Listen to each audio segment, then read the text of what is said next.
The air was thick with heat, the kind that wraps around you like a heavy blanket, pressing into your skin until you forget where you end and the world begins.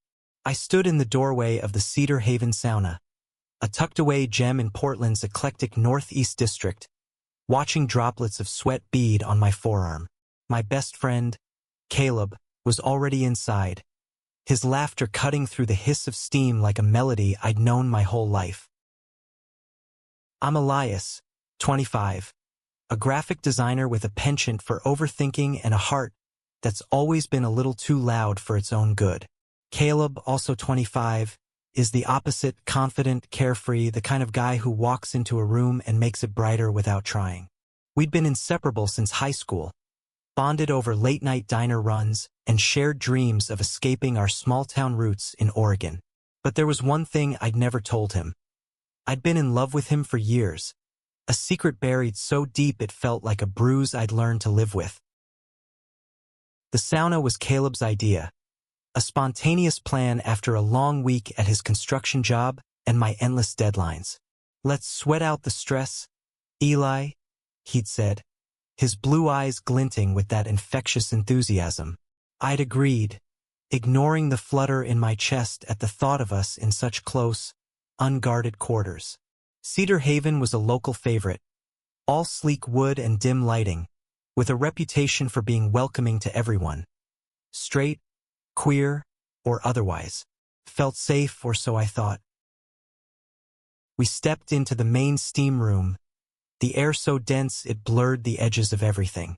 Caleb peeled off his towel, wrapping it loosely around his waist, his broad shoulders glistening under the low amber lights. I kept my towel tighter, my heart racing as I sat on the cedar bench across from him.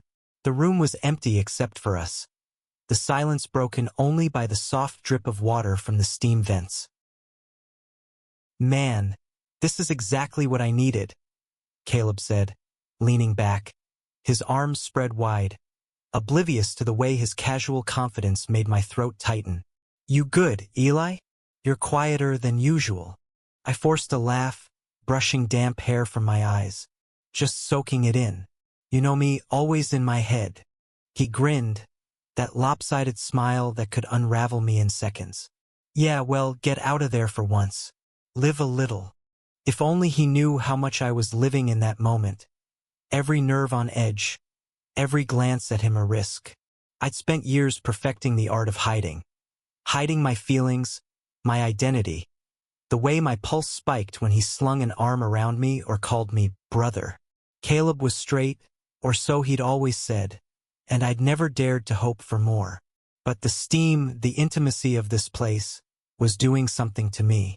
It was like the heat was melting the walls I'd built, leaving me raw. We talked about nothing and everything, work, music, the trip to the coast we'd been planning.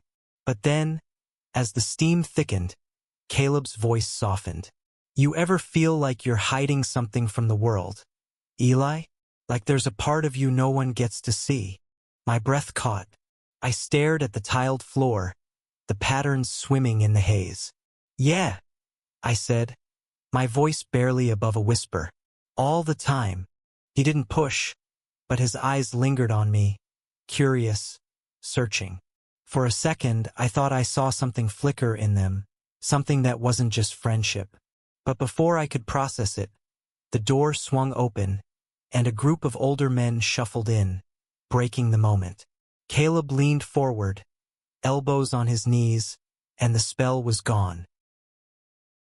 We moved to the cold plunge pool next, the shock of the icy water snapping me back to reality. Caleb hooped as he dunked himself, emerging with a grin that made my chest ache. "You're too slow, man," he teased, splashing me.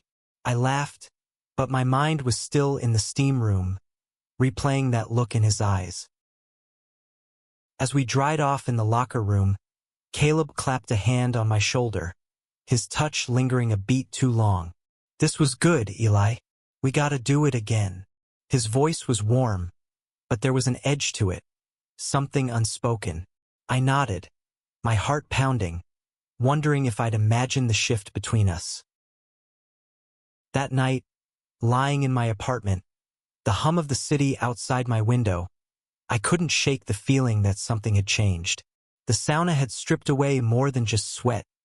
It had exposed a crack in the facade I'd built around Caleb, and I wasn't sure if I was ready for what might come through. The next week dragged like a slow burn, each day heavy with the memory of Caleb's gaze in the sauna. I threw myself into work, sketching logos for a local coffee shop, but my mind kept drifting back to that steam-filled room, to the way his voice had softened, like he was reaching for something he didn't know how to name.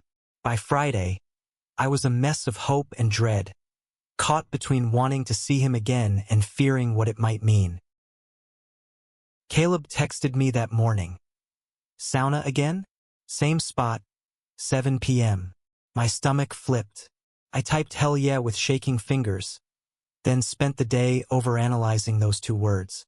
Was this just another hangout, or was he feeling the same pull I was? Cedar Haven Sauna loomed in my mind like a stage where our story might unravel or collapse. When I arrived, the place was busier, the hum of conversation mingling with the hiss of steam. Caleb was already there, leaning against the front desk, his blonde curls damp from an earlier dip. He wore a navy towel slung low on his hips, and when he saw me, his face lit up. "Eli, my man, ready to melt again." I forced a grin, my heart hammering. Born ready, but I wasn't. Not for the way his hand brushed my arm as we walked to the steam room, or the way he sat closer this time, our knees almost touching on the bench. The steam was thicker tonight, wrapping us in a cocoon of heat and haze. The room was empty again, a stroke of luck or fate. Caleb leaned back, his eyes half closed, but there was a tension in him, a restlessness I hadn't seen before. "You ever think about how people just assume things about you?" he said suddenly, his voice low. "Like they see you one way and that's it. No room for anything else." I swallowed, my throat dry despite the humidity. "What do you mean?" He opened his eyes, locking onto mine. "I dunno. Like, everyone thinks they've got me figured out. The straight guy, the jock, the one who's got it all together." But sometimes he trailed off, rubbing the back of his neck. "Sometimes I don't even know who I am." My pulse roared in my ears. I wanted to ask, to push, to tell him I'd been hiding too. That I was gay, that I loved him, that I was terrified of losing him. But the words stuck, heavy as the air around us. Instead, I said, "You're more than what people think, Caleb. You always have been." He looked at me, really looked, and for a moment the world shrank to just us. His hand moved, resting on the bench between us, inches from mine. I could feel the heat of his skin, the pull of something unspoken. "Eli," he said, his voice barely audible. "You ever feel like you're running out of time to say something?" Before I could answer, the door creaked open, and a couple walked in, their laughter shattering the moment. Caleb pulled back, his expression shuddering. We sat in silence, the weight of what hadn't been said pressing down on me. Later, in the locker room, he was quieter, his usual banter replaced by something heavier. As we changed, I caught him glancing at me, his eyes lingering on my back, my shoulders. I turned, and he looked away, his jaw tight. "You okay?" I asked, my voice soft. "Yeah," he said quickly, too quickly. "Just thinking." He slung his bag over his shoulder, but before he left, he turned back. "Eli, you're my best friend. You know that, right?" I nodded, my chest aching. "Yeah, always." That night I couldn't sleep. Caleb's words echoed in my head, each one a thread pulling me toward hope and fear in equal measure. Was he questioning himself? Was he feeling what I felt? Or was I reading too much into it, letting my heart twist a moment into something it wasn't? The sauna had become more than a place. It was a crucible, burning away the lies we told ourselves. And I wasn't sure either of us was ready for what it might reveal. The third time we went to Cedar Haven, I was a live wire, every nerve buzzing with anticipation and terror. Caleb had been different all week. Texts shorter, calls avoided. But then he'd suggested the sauna again. His voice casual over the phone but laced with something I couldn't place. I wanted to believe it was the same something stirring in me, but doubt gnawed at the edges of my hope. Portland was alive that evening, the streets buzzing with food trucks and neon lights, but inside the sauna, it was just us and the heat. We settled into the steam room, the air so thick it felt like breathing liquid. Caleb sat closer than ever, his knee brushing mine, and I fought to keep my breathing steady. At 25, I'd spent years hiding my truth, but sitting there, I felt exposed, like the steam was stripping me bare. "Eli," Caleb said, his voice cutting through the haze. "Can I ask you something?" His eyes were fixed on the floor, his hands clasped tightly between his knees. My heart lurched. "Anything." He hesitated, then looked up, his blue eyes piercing.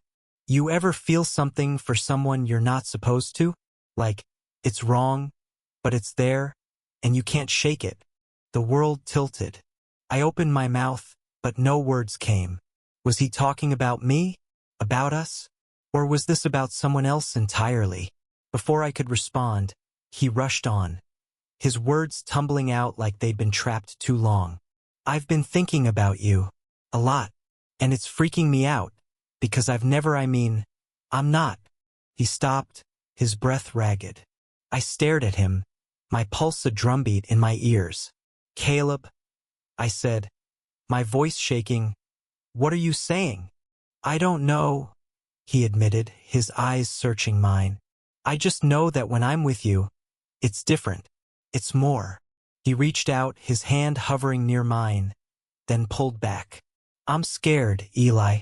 I've never felt like this. Couldn't breathe. Years of longing, of silence, of fear. It all crashed into that moment. I took a risk, the biggest of my life. "Caleb, I'm gay. And I've been in love with you for years." The words hung in the air, heavy and fragile. His eyes widened, a storm of emotions flickering across his face. Shock, fear, and something softer, something like relief. You love me?" he whispered. Before I could answer, he leaned forward, his hand grazing mine, and the world stopped. Our fingers intertwined, tentative at first, then firm, like we were anchoring each other. The steam swirled around us, and for the first time, I felt seen. But the moment shattered. The door swung open, and a staff member poked his head in. "Guys, we're closing the steam room early for maintenance. You'll need to head out." We pulled apart, the spell broken, but Caleb's hand lingered on mine for a second longer. In the locker room, he was quiet, his movements slow, like he was processing everything. As we stepped into the cool night air, he turned to me, his expression raw. "Eli, I need time. It's a lot." I nodded, my heart a mix of hope and ache. "Take all the time you need. I'm here." That night, alone in my apartment, I replayed every second, every word, every touch. Caleb's confession, my own truth laid bare.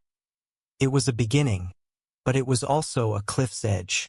We'd crossed a line, and there was no going back. The sauna had become our confessional, a place where secrets couldn't hide. But what came next? Would he run from this, from us? Or would he find the courage to face what he felt? All I could do was wait, my heart open and raw, hoping for a future I'd never dared to dream of. The days after our confession in the sauna were a tightrope walk. Caleb went quiet, his texts sporadic, his usual warmth replaced by a distance that cut deeper than I'd expected. I tried to focus on work, on the mundane rhythm of life, but every notification on my phone sent my heart racing, hoping it was him, dreading it wasn't. A week later, he called. His voice was shaky, urgent. "Eli, can we meet?" "Not the sauna. Somewhere normal." We agreed on a coffee shop in Southeast Portland, A cozy spot called the Beanery with exposed brick walls and the smell of roasted coffee.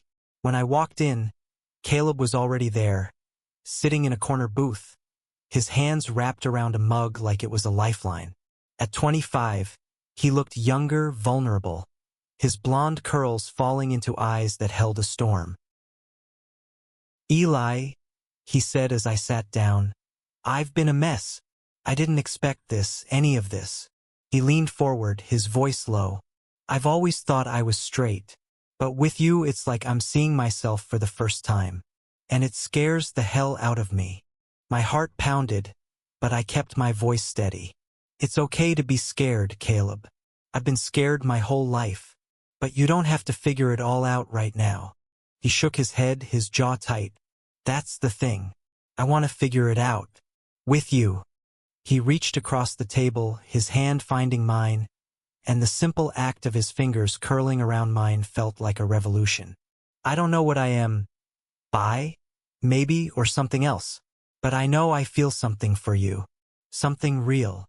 I squeezed his hand, my throat tight with emotion. "Caleb, I've loved you for so long. I never thought you'd—" I trailed off, unable to finish. He smiled, that lopsided grin that undid me, and for the first time, I let myself believe this could be real. We started small dinners at hole-in-the-wall restaurants, walks along the Willamette River, moments where we could just be. But the world wasn't always kind. At a bar one night, a guy muttered something ugly under his breath as Caleb reached for my hand. Caleb froze, his face paling, and I saw the fear in his eyes. Not of me, but of what this meant, of how the world might see him now. Later, in his truck, he gripped the steering wheel, his knuckles white. "Eli, I don't know if I'm ready for this. For people to look at me like that." I touched his arm, my voice soft. "You don't have to be ready. You just have to be you. And I'll be here no matter what." He turned to me, his eyes searching, and then he leaned across the console, his lips brushing mine. It was tentative, unsure, but it was ours.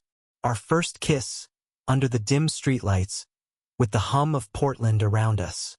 It wasn't perfect, but it was honest, and it was enough. But the fear lingered. Caleb's family, conservative and traditional, loomed large.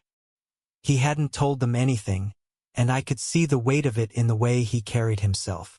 One night, as we lay on my couch, his head on my chest, he whispered, "What if they don't accept me?